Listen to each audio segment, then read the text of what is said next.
Hello, I decided to make a video on my current fountain pen collection as of 2022. As you can see, there's 27 fountain pens here, but there are 3 other fountain pens that are missing, one being the Montblanc 49 calligraphy nib and 2 other Pelikan pens that I'm having custom work on. So as of right now, these 27 pens are currently on my collection, and let's get started. First, I'll start with the bottom row. We have my ST DuPont DLink, which is a pen that I enjoy, and this is a very small pen, but it's still very enjoyable to write with. Has a smooth nib. Pretty sure ST DuPont uses Bach nibs, which is the reason why I like this nib. It's very smooth, one of the smoothest nibs in my collection, and the reason I like this a lot is because the nib section is also lacquered, so it's very comfortable to use. It's not slippery. It's a good pocket pen and still use pen. It's cartridge converter as well. Next, we have my Sailor King of Pen Urushi in the blue Urushi finish. It's a rhodium trim finish. As you can see, this is a pretty big pen, and that nib is just gorgeous and it's very comfortable in my hands. For some people it might be too big, but the reason people love this King of Pen is because of the nib. The nib is a soft yet firm 21 karat gold nib, which is very enjoyable. Next, we have my Sailor 1911 Large, which is in a demonstrator finish. This is in the fine nib, and as you can see, it's a very classic pen, and I use this pen a lot. It's a monotone nib. It's a 21 karat fine nib, as I mentioned, plastic feed, and I had a tune, so it works perfectly now, which I really like. Next, we have a lot of Caran pens. As you can see, there's a pattern. I certainly like my Caran pens. There are 1, 2, 3, 4, 5, 6, 7, 8, 9 Caran pens in my collection. I have 27 pens. So can you guess if I like this brand or not? Certainly, I love this Caran Le Mans the most. It's because the feel and how the nibs write just match perfectly with my personality and what I want in a nib in a fountain pen, which is why I have 4 different Caran Le Mans. This is the newer Grand Blue version, and have 3 other older Le Mans like this Blue Sapphire version, which has a medium nib as well. The nibs are the same as the new ones, just the lacquered finished nib sections, which makes a difference because it's not slippery, which is the reason why I have 3 older versions: the blue, the black, and the red. This black one is, if you've seen my favorite fountain pen video, this is my favorite fountain pen because this was my first Caran Le Mans, and this is my favorite fine nib ever. And I really like this nib. It's just a joy to write with, and the pen itself feels very comfortable, so it makes the writing experience that much better. Next, we have the Caran Le Mans in the red finish, in the gold trim. It's the only Caran pen that I have in a gold trim. I'm not the biggest fan of gold trims, but it looks really nice on this red finish. It has a bi-color nib, it's a 2-tone nib, which looks very classic, it looks very luxurious. And this fine nib is perfect as well, and it had a tune as well. Next, we have Caran Various. It's probably one of the only Caran pens that I don't actually like that much because of that nib section, which is metal, so it's not lacquered, and it's also very slim, so it's kind of uncomfortable to use. But it has 18 karat gold medium nib, but the nib itself is just perfect. It's just how the pen is constructed that's the problem. Next, we have Caran Ecuador, which is a fully metal pen. Some people do not like this because it's fingerprint magnet. It's a big expensive pen for a steel nib. It comes with a steel fine nib, and the same problem with the nib section. It's a metal section, it's not lacquered, it's kind of slippery, and it's a big drop down. Next, we have Caran 849, the black resin finish. It has the newer Caran logo like the other Ecuador, and comes with an extra fine steel nib. And the nib section is the same thing as Ecuador, big drop down, but thing is, this is not slippery, so this is good for just throw around pen. Next, we have 2 Caran d'Ache do NAS fountain pens in the white finish and the black finish. These are resin finishes and they're both steel nibs. I love these pens, the black one especially, because that one writes so perfectly. It writes smoother than most of my gold nibs, which is very surprising for a steel nib. And they're similar to Caran d'Ache steel nibs where they're so smooth and they're so well tuned right out of the box.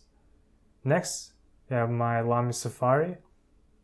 This is the black edition.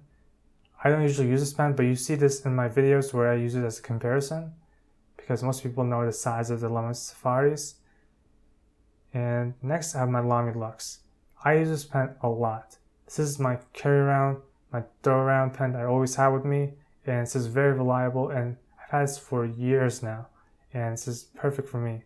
And I love the nib section. It's a fine nib. Next, we have the top row now, where we have different styles of pens. First, we're going to start off with the Nakaya 17mm portable writer in the Shobu finish, which is a purple finish. As you can see, it's a very rich purple and looks way better in person as well. And some people are not a fan of the no clip, but I personally like the sleek design. You can get it with a clip as well, and has that small Nakaya nib. And the nib section is also urushi finish, and it's a ebonite pen, so it's relatively lightweight. My only problem with this pen is the nib. It's not proportional to the pen size. Next, we have the Pelikan Urushi, which is one of my favorite pens, and the nib is just amazing. It's ebonite body, so it feels very comfortable. It's actually lighter than Namiki Royale, so it tricks you into thinking it's supposed to be heavier.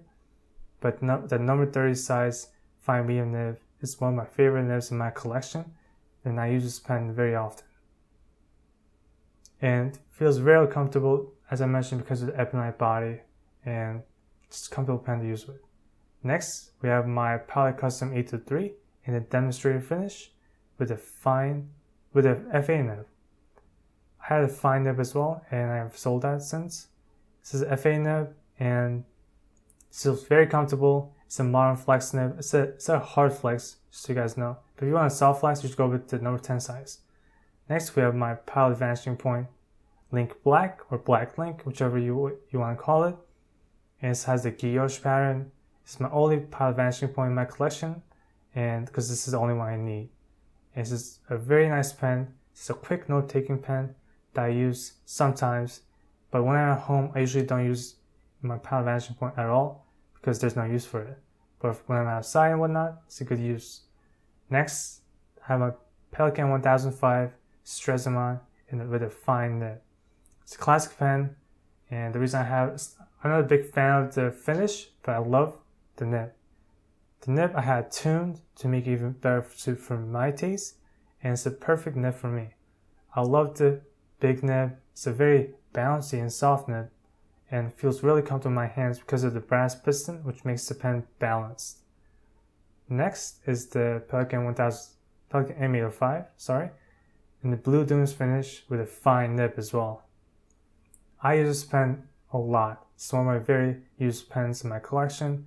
I just love how the nib on this M805 feels.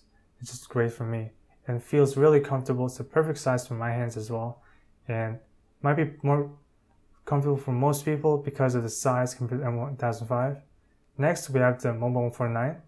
Some kind of logo. It's the platinum trim, and have this in the medium nib, which, as you can see, it's a two-tone nib. Looks like beautiful. It's a piston filler. It's a great pen. The writing experience can be better, but that's what you expect from Montblanc, and it feels comfortable in my hands. It's a fully resin pen, plastic piston as well. Next, we have my Montblanc 146 2017 UNICEF edition, the blue sapphire stone.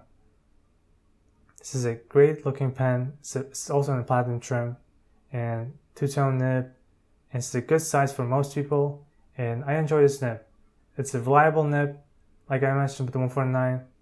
It's a little bit more feedbacky, like most modern Montblanc nibs, which I don't really use as much as a result. Next, we have my Namiki Royale in the vermilion urushi finish, which is one of my favorite pens as well. and was my first Grail pen purchase. And this pen was a broad nib first that had it ground down to a fine nib, and it writes amazingly, and the feel and finish is nice. It's a brass body, so it's a heavy pen, but I still enjoy this pen for quick note taking and whatnot. And lastly, I have my Graf Von Faber Castell Classic in the Pernambuco finish. This was my first ever expensive fountain pen purchase, and I don't think I will ever part with this pen. The nib is stellar. Has like a squeaky feel, has like a pencil type feedback. It's a very slim pen, not for everyone, but feels comfortable in my hands. But in general, this was my fountain pen collection video, and the last one I did was in 2020, and it's been a long way. Most of these pens might not be in my collection next time I do it, because my collection always evolves. I sell pens that I don't use. I'm not a collector per se. I use my pens. So if I don't use them, I will end up selling them. Thank you for watching. Have a great day.